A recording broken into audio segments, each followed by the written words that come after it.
So I'd like to thank, can you hear me okay? Johnny Palka and all the organizers for including me in this remembrance and celebration. As all my students know, Slovakia is my favorite country, and it's great to be among people remembering this auspicious event firsthand in some cases, so it's amazing to be part of it. So Johnny has asked me to paint a picture of the hyper-nationalist face of the wartime Slovak state. Nationalism, as you may have noticed in recent political discussions, is a very contested concept. It has to do with nations and their goals, self-understanding, and relation to others. But it's very hard to define it in the abstract. It varies greatly and depends on the specifics of the community and the situation. So to do this with regard to the wartime state, I'll give you an overview of its core principles and how it treated the people living in Slovakia. Adding a bit more detail to what Johnny has already introduced, with the goal of giving you a sense of what the people who participated in the uprising were rising up against, which was definitely a version of nationalism. One term for it is clerical nationalism, in that it was a nationalist ideology that was fundamentally based on an understanding of the relationship between God, the Catholic Church, and the nation. Politics and theology are inextricably intertwined in it. It is essentially the opposite of the Western understanding of the separation of church and state. It saw the two as inseparable. It was, moreover, led by clerics. The political party that ruled wartime Slovakia was founded in 1913 by a Catholic priest, Father Andrej Hlinka, who died in 1938, and the state's president was a Catholic Monsignor, Josef Tiso. In noting this close connection between the wartime state's nationalist ideology and its leaders' understanding of Catholicism, I want to stress that I'm in no way equating Roman Catholicism with that ideology. As I will note later, the state was also severely criticized by Catholic leaders, including the Vatican, which was deeply troubled to see a Catholic-led state rule the way that it did.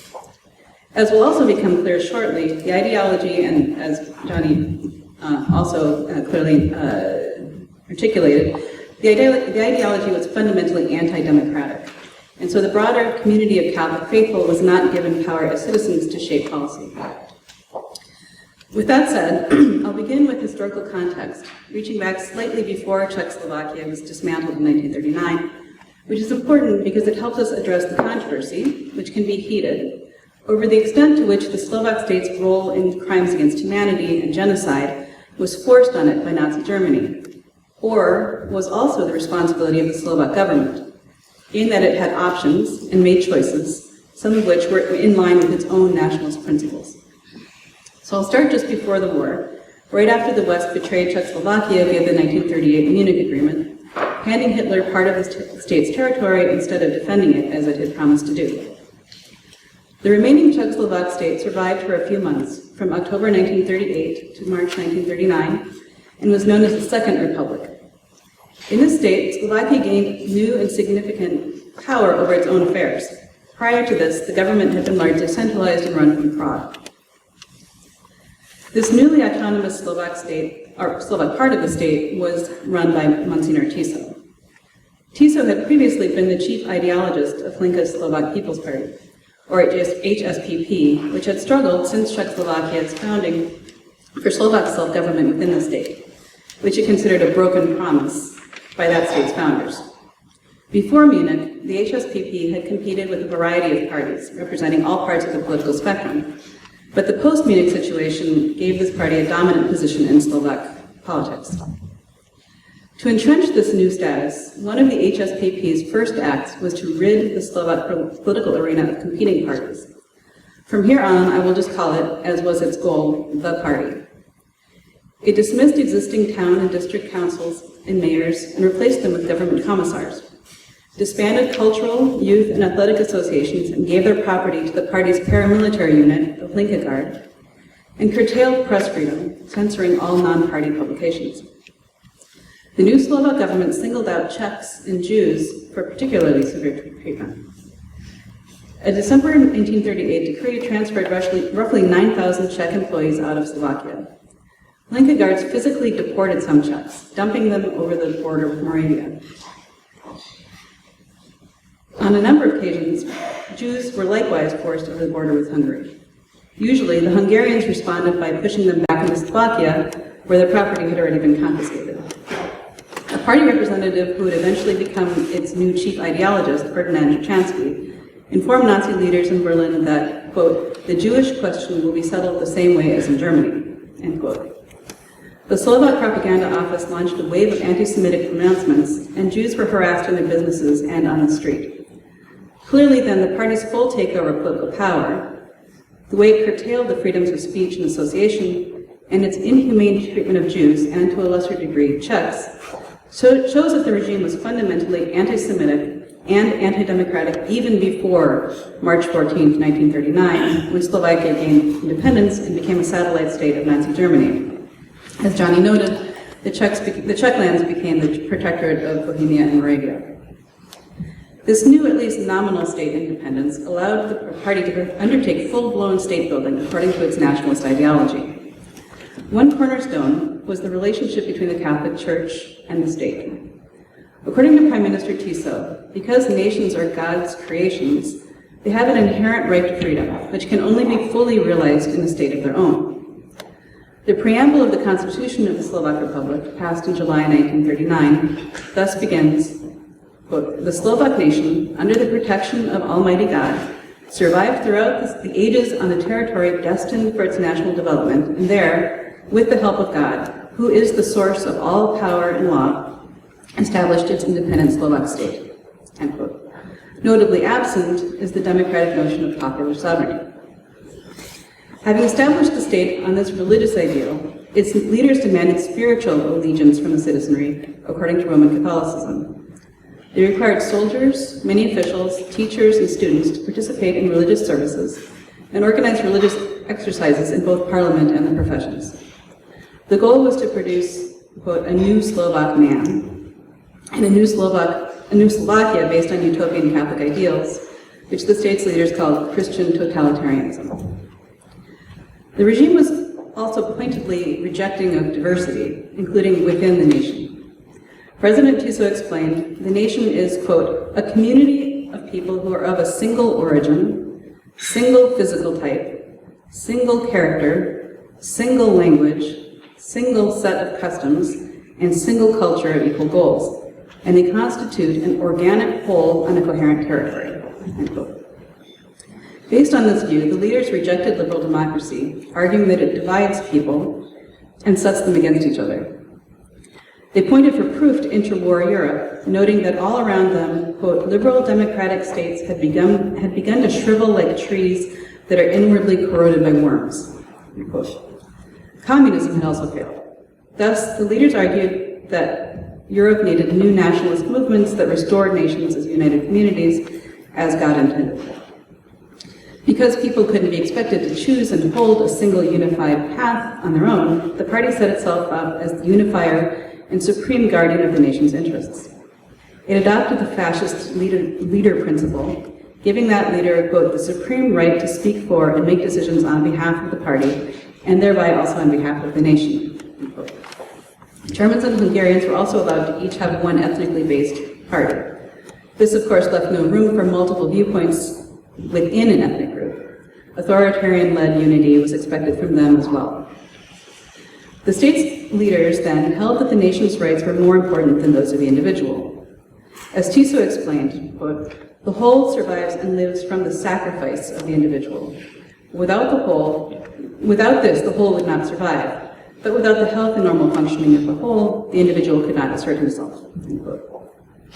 He noted that the party's slogan, for God and nation, reflected this principle.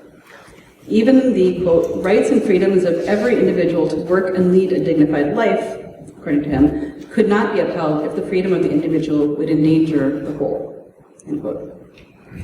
The leaders expected then that loyalty to the nation, the state, and the party would come to reinforce each other. As chief ideologist Polakovich argued, quote, the party, the state, and the nation today are an entity. The party and the state serve the nation. Whoever loves the nation belongs to the party and is delighted with the state, end quote. Of course, according to this reasoning, those who opposed the party or its regime were enemies of both the nation and the state. Polakovich thus declared quote, "And he who does not rejoice in the Slovak state is a traitor to the nation, is a Judas who is not fit to set foot on the soil, and it is therefore in the nation's interest for this moral burden to be silenced." This nation, moreover, was the nation of blood. According to Polakovich, quote, "The Slovak nation developed originally from a single biological source and did not unite with the blood of other nations." This idea of nationhood made the nation's boundaries impenetrable, physically differentiating the ethnic Slovak nation from the national minorities living in its territory. While the Hungarians, Poles, Ukrainians, and Russians were thus excluded to various degrees from full membership in the state, their situation was nowhere near as dire as that of the Slovak Jews, who faced escalating persecution. Anti-Semitic state policy was partially shaped by the ongoing power struggle within the government, between the party's more moderate wing, led by Tiso, and the Nazi-oriented radical wing. In general, the radicals pushed harder for harsher legislation, but venomous anti-Semitism was common across the board. At first, the more moderate view held sway, with Jews being defined according to religious rather than racial criteria, and policy focused on reducing their influence in the country's economy and culture. The government established a limit of 4% Jewish participation in the legal profession, prohibited Jewish lawyers from representing non-Jewish clients except in exceptional circumstances, and banned Jews from being notaries public or editors of non-Jewish publications. This was followed by a series of decrees that excluded Jews from employment in public offices, banned them from running pharmacies, and limited their employment in them, set a limit on the number of Jews allowed to practice medicine, regulated their military service, limited the ability of Jewish lawyers to collect payment for their services, and ordered that Jewish-owned farmland be confiscated. In December 1939, the Interior Minister sent out an instruction that labeled Jews not only as enemies of the Slovak state, but also of the Slovak nation. Finally, in May 1940, a decree ordered both Jews and Roma to perform labor for the state instead of military service. The situation worsened significantly, however, after the Salzburg Conference in July 1940, at which Hitler sided with the Slovak radicals and personally reorganized the Slovak government, placing radicals in several key positions and permanently undermining the moderates. Thus bolstered, the radicals moved to bring Slovakia in line with Nazi policy and produced the Jewish Codex in late 1941. Modeled after the infamous Nuremberg laws, the Codex was actually more severe. For his part, Tiso recognized that aggressive anti-Semitic legislation was beneficial in the domestic power struggle and oversaw the Aryanization of Jewish businesses, a process that confiscated Jewish property and distributed it to non-Jewish Slovaks. In February 1942, the Slovak government began the final phase of its solution to the Jewish question. To this end, it negotiated with German leaders who offered to accept 20,000 Jews for labor in the East. Without the consent of Parliament, which had little power anyway, the government agreed to begin deportations. As Yeshayahu Jelinek argues, that the Slovaks paid 500 marks, quote, to the Nazi authorities for every Jew they agreed to care for, is evidence of Slovak eagerness to have the local Jewry deported, unquote. The parliament subsequently passed the law on deportation of the Jews, paving the way for the transfer of Slovak Jews to concentration camps and legalizing the Slovak state's participation in the Holocaust. This phase of deportations lasted from March to October 1942, and most of those sent out for murder. These extreme actions were controversial in Slovakia. While anti-Semitism was common, the state's policies increasingly violated Catholic doctrine, prompting strong criticism from some, but not all, Catholic leaders. In particular, some opposed legislation that defined Jews racially rather than religiously, as it applied to converts and some lifelong Christians. Catholic bishops pushed especially strongly for these church members to be protected or exempted with some success. With support from the Vatican, they also criticized the deportations publicly, arguing that Jews, quote, are also people and therefore should be treated humanely, end quote. In spring 1943, when the government threatened to resume deportations, the bishops responded with a condemning pastoral letter to be read aloud at every parish at Mass. Tiso reportedly obeyed the bishop's order himself by reading the letter in his parish. He had, however, also explicitly defended the state's anti-Semitic policy in August 1942 at a time when 50,000 Jews had already been deported, stating, quote, "People ask whether it is Christian what we do. Is it human? Is it not robbery? But I ask, is it Christian if the Slovak nation wants to get rid of its eternal enemy, the Jew? Is it Christian? Love of self is the command of God, and this love of self commands me to remove from myself everything that damages me or that threatens my life. And that to the Slovaks, the Jewish element threatened life, I think. About this, it is not necessary to convince anyone. We determined that 5% of the Jews had 38% of the national income. It would have looked even worse if we had not pulled ourselves together in time, if we had not purged them from us. And we did this according to divine command. Slovak, cast off your parasite." The flavor of the more radical wing's response to the same kind of protest that Tiso rejected was captured in a Klinkagard leaflet, which stated, quote, "The wool is pulled over our eyes by the stupid phrase that the Jew is also a man. Jews are representatives and agents of the devil. The devil, when he wanted to resemble people, created the Jew. The Jew is not created by God, but by the devil, and therefore the Jew is not a man, but only looks like a man. He who in any manner supports or protects Jews, he will not escape God's punishment."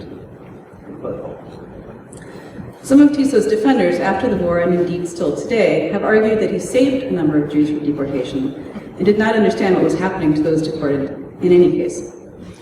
This is not entirely untrue, but needs to be strongly qualified. 75% of those he exempted were baptized Christians, and also some in mixed marriages and their children. More broadly, those exempted tended to be well-educated, in jobs valuable to the state and wealthy. There was a sliding fee for exemptions. Applicants were investigated for political reliability and cultural factors such as the language spoken at home. At his trial, Tiso claimed that he sought to protect the people who deserve it. These to Tiso were few. He placed the vast majority of Jews entirely outside their moral concern, allowing the deportations to continue for months after the Vatican informed him of the Jews' fate. In any case, as historian Michael Morris argues, quote, "The character of the deportations themselves ought to have been warning enough. No provision was made for work parties, as with labor conscription. The convoys eventually included women, children, the very young, and the infirm. The victims were jammed into cattle cars, and nothing was ever heard of them after their departure. There seems little doubt, even if some stories were dismissed as exaggerations, or ignored as propaganda, or simply disbelieved, the defense of ignorance cannot be seriously maintained. Many of the details were unknown, but of mass murder, there was no serious question." This brings me finally to the relationship between Slovak identity, national identity, or more broadly, the pre-war traditions of the Slovak political thought, and the regime's anti-Semitic hyper-nationalism. I offer three conclusions. First, the Slovak radicals consciously modeled their ideology on German Nazism, and their impact on policy was disproportionate to their numbers because the state was subservient to Nazi Germany. Thus, the viciously anti-Semitic codex and the deportation of the Jews were strongly influenced by an interfering foreign power that was nevertheless supported by a Slovak subculture. Second, the moderates' less extreme measures against the Jews were substantially in line with the type of anti-Semitism that had been part of the Catholic clergy-dominated Slovak nationalism since the late 19th century. Indeed, even the clergy statement protesting the deportations noted that the state did have the right, quote, through legal measures to limit damaging Jewish influence, end quote. And finally, the Catholic opposition to the racial definition of Jewishness, the deportations, and other brutal measures was based on church dogma that was also clearly part of the Catholic tradition. This, of course, stands in tension with the anti-Semitic elements of the same tradition, but both played an important role in how things played out. A thornier question is the relationship between clergy-led nationalism and the state's participation in genocide. I would argue that this, too, drew on certain traditions of nationalism and national identity. This nationalism had for decades seen people first as members of a group, rather than as individuals, and as sharing a common essence. It saw nations as unique, and their members as deriving their primary identity from the organic whole. Individuals were subordinate to it. In particular, the Jews, as a community, were seen as enemies of the Slovak nation. The state's nationalist ideology straightforwardly demanded that both ethnic Slovak individuals and minority communities be silenced or sacrificed if seen by the state's leaders as a threat to the nation. The ideology thus laid crucial groundwork for morally justifying strong, even extreme measures against the Jews as national self-defense. Furthermore, state policies that first discriminated against Jews and then systematically deprived them of their property and standing in the community differentiated them from the rest of society in a profoundly demeaning way. These ideas and policies did not force ethnic Slovaks to morally disengage from the Jewish population, and some decidedly did not. Yad Vashem has honored some of them in its recognition of the righteous among nations, non-Jews who took great risks to save Jews during the Holocaust. Karen Varian will speak about this afternoon, especially with regard to Bishop Gorgic. Nevertheless, the state's policies surely made it easier to morally disengage, helping pave the road to Slovak participation in genocide. Ultimately then, though it owed its existence to Hitler's favor, the wartime Slovak state produced a sense of national self-sufficiency, as for the first time Slovaks were able to undertake state building without Czech guidance and supervision. It also embroiled them in authoritarian governments, repression, and crimes against humanity. At the same time, the uprising shows that a significant segment of the nation found the wartime regime, its principles, practices, and alliances intolerable. This forceful rejection also has strong roots in Slovak culture and identity, including long-standing, deeply held, democratic and egalitarian principles.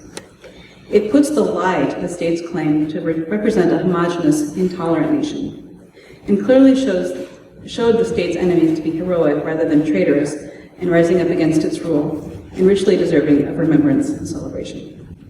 Thank you.